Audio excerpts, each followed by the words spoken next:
Also topping our local headlines tonight, MARTA police spent hours overnight practicing for emergency situations they hope they never have to encounter. Atlanta News' first Maria Murrow reports from the West End station.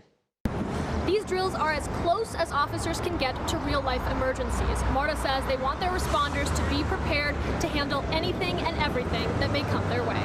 Before the sun rose this morning, chaos unfolded at the West End MARTA station. But this is only a drill. And it's an important one. Every year, MARTA police team up with agencies like Grady EMS and Atlanta Fire Rescue, staging a full-scale emergency to prepare for the worst. So MARTA does these on a regular basis, a regular cadence, to make sure that the communications, the equipment, personnel, all are on the same page and know exactly what their responsibilities are.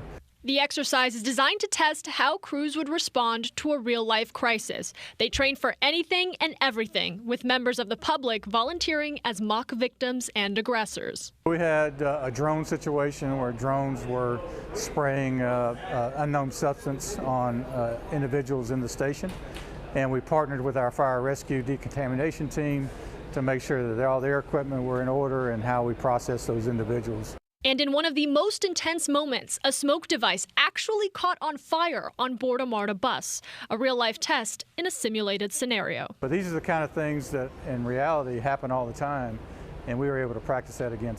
Chief Crayer says they want to be ready, especially ahead of high-traffic events like the World Cup. But we've been going through tabletops and exercises for months now in preparation for FIFA. MARTA will now review what worked and what didn't work and fine-tune their response for the next emergency. Reporting at the West End MARTA station, Maria Moreau, Atlanta News First.